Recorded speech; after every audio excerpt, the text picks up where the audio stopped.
en reccheck.com. Bien, estamos acá en estudio con Alejandro Puente, que aprovecho de saludarlo. ¿Cómo está, don Alejandro? Coordinador de Mercado de Capitales del Ministerio de Hacienda. ¿Cómo está, Alejandro? Muy bienvenido acá al programa. Muy bien, un gusto estar acá nuevamente con ustedes para hablar del tema FinTech. ¿Entiendes? Sí, y también podemos hablar de todo, ¿no? Sí, que les pueda contestar de todo ya es otra cosa. Sí, por supuesto. Pero bueno, las preguntas las pueden hacer. La ley FinTech está en una etapa de... Fue promulgada esta semana. Sí, fue de hecho publicada. Publicada, eso quise decir. Ya tenemos ley, es decir, empieza a correr el plazo para redactar el reglamento. Sí, no solo eso, para que se comiencen a registrar Entra en vigencia un mes después de su publicación. Yeah. Y de ahí los plazos para que se registren las empresas FinTechs y después para la aprobación de su operación. Y todos estos hitos tienen unos plazos definidos. Aquí es importante entender que para poder seguir operando, eventualmente todas las empresas FinTech que actualmente existen tienen que hacer el proceso de registro y autorización. ¿Y ese registro y autorización es simplemente un registro por ahora? ¿O ya, por ejemplo, las exigencias de espalda, de capital, de cosas que seguramente el reglamento va a requerir, tienen que empezar también en esa etapa? Es que precisamente por eso es que hay dos plazos, ¿no? Yeah. Primero, un plazo para el registro que es de 30 días, donde la CMF, que es el regulador y supervisor de esta industria, también revisa los antecedentes y luego viene todo el proceso ya más detallado para precisamente dar la autorización de operación de la... Entonces ahí es que, por supuesto, se tienen que cumplir los requisitos que establece la CMF por norma de carácter general a fin de que puedan operar adecuadamente en el tipo de servicios financieros que estén o productos financieros que estén ofreciendo. ¿Cuántas fintech esperan más o menos que se inscriban? Actualmente hay un número en torno a 200. Se tendrían que inscribir todas. Ahora, si tú hablas, por ejemplo, con la gente del mundo fintech, están convencidos que esto va a traer a muchas más empresas, tanto locales como desde el exterior, a operar como fintech, y en consecuencia hay distintas estimaciones. Por ejemplo, si hablas con Ángel Sierra de Fintech Chile, te va a decir que probablemente vamos a tener 400 fintech de aquí a 2 años más. Ese tipo de estimaciones bastante auspiciosas hay con respecto al desarrollo de esta industria. Oye, estimado Alejandro, como tú señalas, la ley le concede o impone, dependiendo cómo uno lo mire, un rol bien relevante en el ordenamiento de todo este nuevo sistema fintech a la CMF, ¿ya? Sí. La CMF es un servicio que depende del Ministerio de Hacienda, ¿cómo se llama? Un servicio autónomo. Pero que se comunica con el presidente a través del Ministro de Hacienda. En tu opinión, o más bien desde la mirada de ustedes como Mercado de Capitales y viendo los impactos, ¿está preparada la institucionalidad y en particular la CMF para recibir esta andanada, digamos, de solicitudes, de registro, de información que se les viene encima, si es que llegan 400 instituciones a registrarse como fintech? Ya, bueno, esto igual yo sé que es gradual. Es gradual y es una estimación para los bueno, próximos años. Pero supongo que son 100. Actualmente están operando cerca de 200 y eso es lo que esperaríamos que se registren. Ahora nosotros tenemos plena confianza en la capacidad de la CMF de cumplir su labor de regulador y supervisor de todo el sistema financiero y particularmente de esta nueva industria que se incorpora a su perímetro regulatorio. Adicionalmente, el proyecto incluye recursos adicionales para que la CMF pueda realizar esta labor. Si ustedes revisan el proyecto de ley, tiene un informe financiero donde está establecido y particularmente 17 nuevos cargos dentro de CMF para poder precisamente llevar adelante este proceso de primero registro, autorización y después, sobre todo, lo que es más relevante, una supervisión de la operación de esta... Claro. Y va a haber todo un periodo de definición de las normas para la operación de las empresas fintech y para el funcionamiento de lo que se llaman las finanzas abiertas, porque uno de los capítulos y bien relevante de este proyecto, tal vez el más relevante en términos de cambiar el sistema financiero, transformarlo, modernizarlo, es precisamente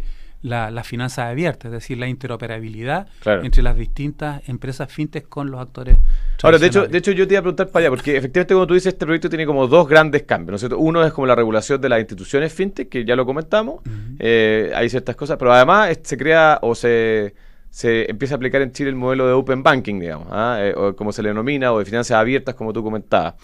¿Cuáles cambios debiésemos empezar a ver, en tu mirada, en términos del mercado capital, del sistema financiero, con la entrada en vigencia de este nuevo protocolo de traspaso de información, además donde la información ya pasa a haber una obligación de entrega de ciertos estándares, etcétera? Sí, bueno, aquí lo primero que es importante recordar es que nosotros ya teníamos toda una industria fintech operando, y operando también en esto de finanzas abiertas, pero de una manera no precisamente que podríamos llamarlo abierta, en el sentido de que muchas empresas que hacían, por ejemplo, asesoría financiera, de inversión, hacían análisis de la información de sus clientes a partir de la autorización de los mismos, la entrega de claves de ellos para poder revisar su información y hacer precisamente esa labor de asesoría. Una de las características que tiene precisamente, o la característica que tiene el sistema de finanzas abiertas, en primer lugar es que reconoce que el propietario de la información es el cliente de la institución financiera y por lo tanto tiene el derecho de compartir esa información. Y en segundo lugar, también establece protocolos para esa entrega de información y ese intercambio de información y eventualmente incluso transacciones a partir de la autorización que entregarían los clientes. Entonces, lo relevante es que se norma esta posibilidad y se obliga a las distintas instituciones a precisamente permitir que los clientes hagan efectivo ese derecho que tienen sobre su información financiera. Esto, por supuesto, lo que implica, por una parte, es todo un desarrollo tecnológico para poder realizar esta operación, todo lo que tiene que ver con la interoperabilidad, las famosas API que conectan las distintas instituciones, fintechs e incluso las instituciones tradicionales, tiene que desarrollarse, tiene que ser normado por la CMF, los protocolos para hacer todas estas operaciones. Y en segundo lugar, esto por supuesto lo que hace es incrementar la competencia, reducir costos, incluir a nuevos actores precisamente a través de esta reducción de costos, es decir, que tiene varios beneficios para los distintos actores, personas y empresas, estas finanzas abiertas, o este componente de la nueva ley fintech: inclusión, mejoras tecnológicas y mayor competencia. Alejandro, comentaba recién que 17 personas van a estar ahí en ¿cómo se llama el organismo? CMF. Y esas 17 personas, me imagino que ¿cómo las encontraron? Porque un criterio de selección es gente que tiene experiencia en estos temas, la mandaron a capacitarse en algo, o ¿cómo lo han hecho ahí desde ese punto de vista para conseguir a esa gente? No, si no está la gente todavía. Exacto. Ya. Claro, ¿cómo lo van a hacer? No, lo primero a decir que esto es una autorización de la ley, ¿no? del informe financiero de la ley, para entregarle recursos a la CMF para que pueda precisamente incorporar a más profesionales a la institución para que puedan realizar esta labor. Y por supuesto, muchas de estas incorporaciones van a ser graduales. Va a haber algunos que van a entrar inicialmente con el objetivo de precisamente hacer el registro, participar en la autorización de la operación de las nuevas fintechs, y eventualmente vas a tener nuevas incorporaciones que van a tener que ver más con la supervisión del sistema. Bueno, en primer lugar, todo el proceso de definir las normas, probablemente vas a necesitar también recursos adicionales de distinta capacitación, abogados, gente con formación en todo lo que tiene que ver con los aspectos tecnológicos, para poder aportar en un diseño adecuado de la normativa. Y como te digo, este es un proceso gradual y por supuesto la CMF va a hacerlo, no me cabe la menor duda, de la forma mejor que podamos esperar. Oye, Alejandro, desde tu rol de coordinador de mercado de capitales, ¿ves algún riesgo en el ingreso formal ya, porque obviamente ya existen estas instituciones, de las instituciones fintech que todos sabemos que tienen muchas ventajas, pero también traen consigo algún nivel menor de supervisión, de infraestructura, de, no sé, pues de regulación, si lo quieren? Entonces, ¿podría tener algún efecto sobre la estabilidad, la seguridad del mercado de capitales, en tu opinión? Bueno, tú mismo lo has dicho, ya tenemos un mundo fintech operando, realizando distintos servicios financieros sin regulación, sin supervisión, sin una normativa que de alguna manera proteja los intereses de los distintos intervinientes en el proceso, en los procesos financieros que ellos facilitan, de forma tal que los mayores riesgos desde ese punto de vista son los que tenemos actualmente. Riesgo para las empresas, para las personas que intervienen en esto, y afortunadamente, esto hay que decirlo, ha funcionado bastante bien el mundo fintech hasta ahora sin regulación, pero es una industria que no nos cabe la menor duda que probablemente va a cambiar lo que nosotros conocemos como sistema financiero, como ha ocurrido en varias otras industrias donde la tecnología ha venido a trastocar por completo la forma de operar de estos... ¿Deberíamos ver un Nubank en Chile o algo similar?